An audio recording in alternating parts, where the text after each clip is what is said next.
తిరిగి BCN news కి స్వాగతం. ఒక్క ఛాన్స్ ఇచ్చిన ప్రజలపై 5 ఏళ్ల పాటు ఉక్కు పాదం మోపి ఒక చేత్తో సంక్షేమ బటన్ నొక్కుతూ మరో చేత్తో రాష్ట్రాన్ని విచ్చలవిడిగా దోపిడీ చేసిన ఘనుడు మాజీ ముఖ్యమంత్రి జగన్మోహన్ రెడ్డి అని ప్రభుత్వ విప్ తాడేపల్లిగూడెం ఎమ్మెల్యే బొలిశెట్టి శ్రీనివాస్ విమర్శించారు. తాడేపల్లిగూడెం రూరల్ మండలం కొండ్రప్రోలు గ్రామంలో జలజీవన్ మిషన్ పథకం కింద 40 లక్షల రూపాయల అంచనా వ్యయంతో నిర్మించబోయే వాటర్ ట్యాంక్ ను ఆయన శంకుస్థాపన చేశారు. ఈ సందర్భంగా ఎమ్మెల్యే మాట్లాడుతూ తాడేపల్లిగూడానికి విమానాశ్రయం తీసుకువచ్చేందుకు కేంద్రం నుండి కోట్ల రూపాయల నిధులను అందించినందుకు కేంద్ర మంత్రి భూపతిరాజు శ్రీనివాస్ వర్మకు కూటమి ప్రభుత్వం తరపున ధన్యవాదాలు తెలియజేశారు.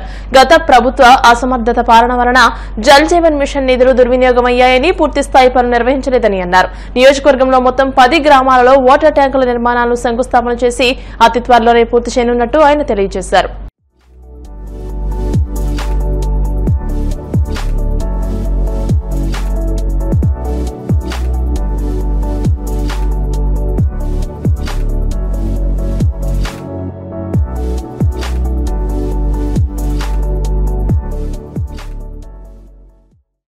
జలజీవన్ మిషన్ లో వాటర్ ట్యాంక్ ఇక్కడ లేదని చెప్పి తెలిసినప్పుడు దాన్ని ఇక్కడ శాంక్షన్ చేసి దానికి 39,90,000 రూపాయలని జేజేఎం నుంచి ఇక్కడ రావడం జరిగింది.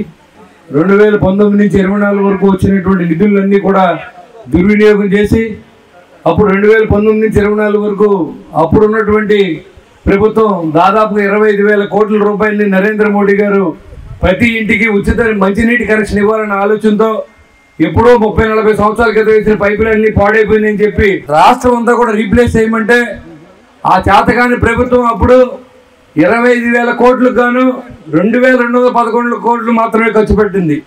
మ్యాచింగ్ గ్రాంట్ ఇవ్వలేని పరిస్థితుల్లో దివాళాకోరు ప్రభుత్వంగా చేసిన జగన్మోహన్ రెడ్డి గారు ఇవాళ మళ్ళీ రోడ్డెక్కి సంవత్సర కాలం అయిపోయింది, మన దోపిడీని జనం మర్చిపోయారు కాబట్టి మళ్ళీ మన ప్రజల్లోకి వెళ్ళి ఏం చెప్పినా నమ్ముతారు అని చెప్పి మళ్ళీ మారువేషాల్లో తిరుగుతున్నటువంటి సందర్భం మనం చూసాం.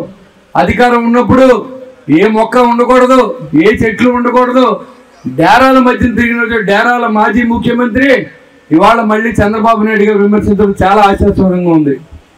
ఇవాళ చూసుకుంటే జేజేఎం టైం అయిపోయింది, 24వ సంవత్సరం వరకు మనకి టైం ఇచ్చారు.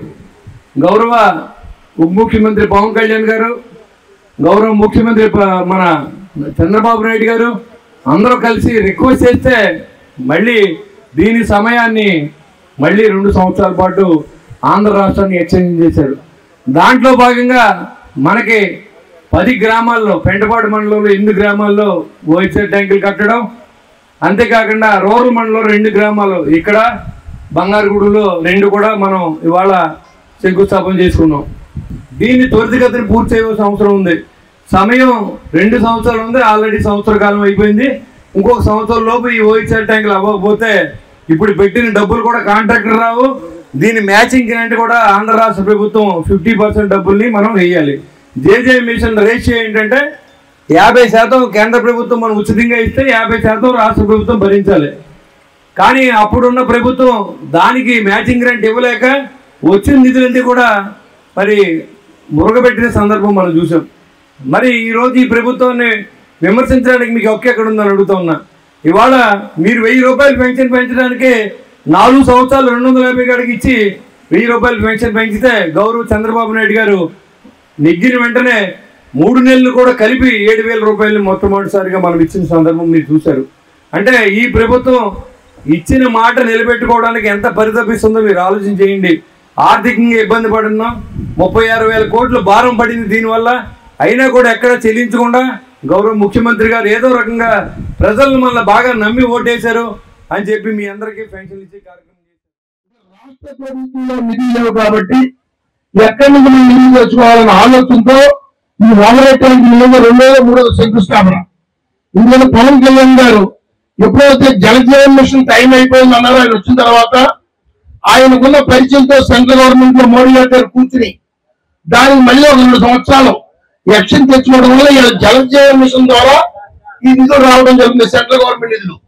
ఈ రకంగా వాటర్ ట్యాంక్స్ కట్టుకుంటే ఎప్పుడైతే మనం పరిపూర్ణ పరిశుభ్రమైన నీళ్ళు వస్తానికి అవకాశం ఉంటుంది. ఎందుకంటే అక్కడ ఏదైతే ఫిల్టర్ ట్యాంకులు వస్తాయి, నిల్వ ట్యాంకులు వస్తాయి, అన్ని పైప్ లైన్లు వస్తాయి, ఆ ఊరికి మంచినీరు సప్లై ఉంటుంది.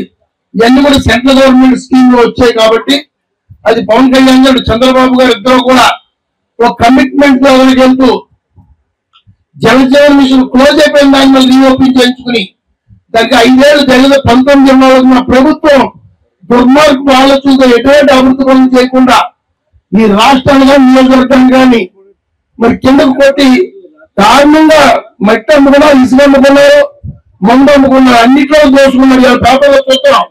అందుకని దుర్మార్గ పరిపాలన ఈ రోజు ఒక మంచి ఆలోచనతో ఇంకా మీకు ఎలక్షన్ నుంచి చెప్పాను, ప్రచారంలో తిరిగినప్పుడు డబుల్ ఇంజిన్ ప్రభుత్వం వస్తే ఉపయోగాలు ఉంటాయని. డబుల్ ఇంజిన్ ప్రభుత్వం అంటే రాష్ట్రంలో కానీ సెంట్రల్ లో కానీ ఒకటే పార్టీ ప్రభుత్వం ఉంటే దానికి చక్కని ఉపయోగాలు ఉంటే అభివృద్ధి పదంలో రాష్ట్రం కానీ సెంట్రల్ కానీ కలిసి అయితే ఆ రాష్ట్రం బాగుపడతాయని డబుల్ ఇంజిన్ ప్రభుత్వం కోరమని ఎందరో కోరుకుంటూ మన్నించి మీ ప్రజలందరూ కూడా రాష్ట్ర వ్యాప్తంగా కూడా అత్యధిక మెజార్టీ 144 సీట్లు రాష్ట్ర ప్రభుత్వానికి ఈ ఎన్డీఏ కూటమి ప్రభుత్వానికి ఇవ్వడం జరిగింది. దాని ద్వారా ఇవాళ డబుల్ ఇంజిన్ ప్రభుత్వం వచ్చింది కాబట్టి ఇవాళ మోడీ గారు మన ప్రధానమంత్రి గారు దీనికి అన్ని రకాల అభివృద్ధి పథకంలో నేనున్నారు మీకు భయపడకండి అని మోడీ గారు తీయటం వల్లే అటు మరి రైల్లో కానీ రోడ్లలో కానీ అన్నింటిలో కూడా ఆంధ్రప్రదేశ్ అగ్రస్థానంలో. ప్రముఖ సినీ నటి త్రిష అరుపుకొట్టేలోని శ్రీ అష్టలింగ ఆదిశేష సెల్వ వినాయకర్ ఆలయానికి గజానే యాంత్రిక ఏనుగును బహుకరించారు. దీనిని సంప్రదాయ మంగళ వాయిద్యాలతో ఆలయానికి అందజేసినట్టు పీఎఫ్సీఐ నిర్వాహకులు తెలియజేశారు. ఆలయ వేడుకల కోసం ఒక యాంత్రిక ఏనుగును బహుకరించడం తమిళనాడులో ఇదే మొదటిసారి కావడం గమనార్హం. చెన్నైకి చెందిన పీపుల్ ఫర్ క్యాటిల్ ఇండియా అనే స్వచ్ఛంద సంస్థతో కలిసి దీనిని త్రిష బహుకరించారు.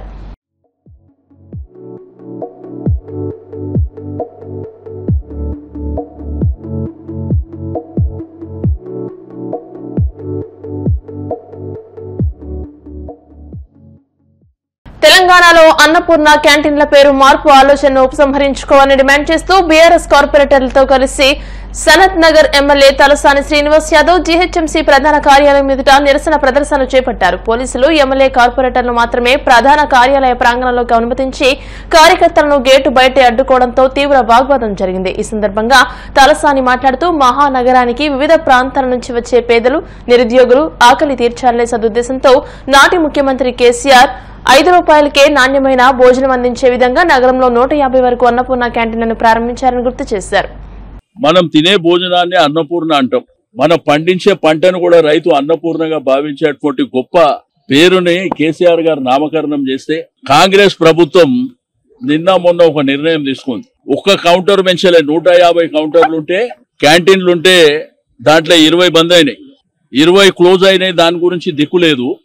ఈ రోజు ఇందిరమ్మ పేరు పెడతామని చెప్పి ఏం ఉద్ధరించారని ఇందిరమ్మ పేరు పెడతారు?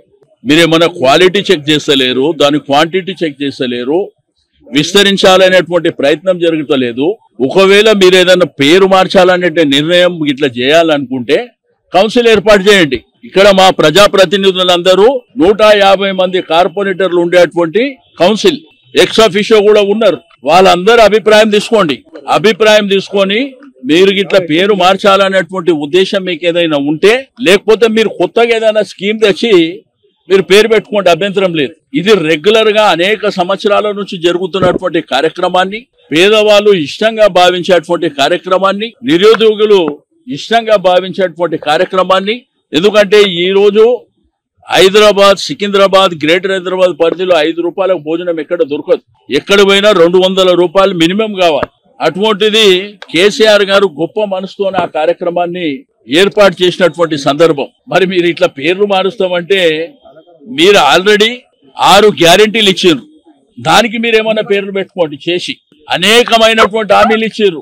మీరు కొత్త స్కీమ్ తెచ్చి పేర్లు పెట్టుకోండి. ఇది మీరు వెంటనే రోల్ బ్యాక్ చేయకపోతే పెద్ద ఎత్తున మరి ఉద్యమం జరుగుతుంది, ధర్నాలు జరుగుతాయి. ప్రతి క్యాంటీన్ దగ్గర కూడా ధర్నాలు చేపట్టడం జరుగుతుంది. హైదరాబాద్ లోని జీడిమెట్ల పోలీస్ స్టేషన్ సమీపంలో ఉదయం రోడ్డు ప్రమాదం చోటు చేసుకుంది. జీడిమెట్ల డిపోకు చెందిన ఆర్టీసీ బస్సు టర్న్ తీసుకుంటూ ఉండగా అదే సమయంలో 2 యువకులు బైక్ పై అతి వేగంతో వచ్చి బస్సును ఢీకొట్టి తీవ్రంగా గాయపడ్డారు. అక్కడే ఉన్న పోలీసులు హుటాహుటిన వారి వద్దకు చేరుకుని చికిత్స నిమిత్తం వారిని ఆసుపత్రికి తరలించారు. శివకు ప్రాణాపాయం ఏమీ లేదని, బైక్ నడిపిన భాను పరిస్థితి మాత్రం కాస్త ఆందోళనకరంగానే ఉందని పోలీసులు తెలిపారు.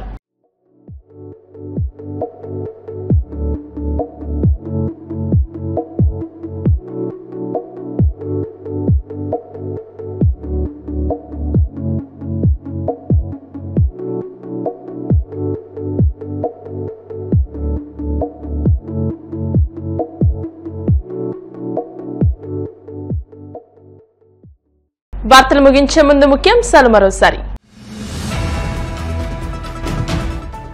జూలై 15 నాటికి జిల్లాలోని అన్ని ప్రభుత్వ, ప్రైవేట్ పాఠశాలలు, కళాశాలల్లో ఈగల్ క్లబ్లను ఏర్పాటు చేయాలి. అధికారులకు కాకినాడ జిల్లా కలెక్టర్ షణ్మోహన్ సగిలి ఆదేశాలు.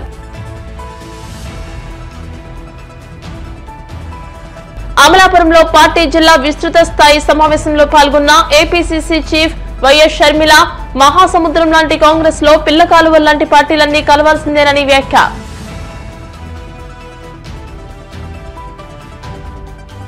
వాడపల్లి వెంకన్నాలయంలో ప్రత్యేక పూజలు, మంగళ వాయిద్యాల నడుమ శ్రీ స్వామి అమ్మవార్లకు మేలుకొలుపు సేవ, ఐశ్వర్యలక్ష్మి హోమం. అంతర్జాతీయ అంతరిక్ష కేంద్రంలోకి ప్రవేశించిన తొలి భారతీయుడు శుభాంశు శుక్లాతో మోదీ వీడియో కాన్ఫరెన్స్. భారత మానవ సహిత యాత్ర గగన్యాన్ కు ఇది తొలి అడుగు అని పేర్కొన్న ప్రధాని. ఈ వార్తలు ఇంతటితో సమాప్తం. మరిన్ని వార్తల కోసం BCN digital YouTube channel, Facebook page ని ఫాలో అవ్వండి. అప్డేటెడ్ వార్తల కోసం ప్లీజ్ సబ్స్క్రైబ్.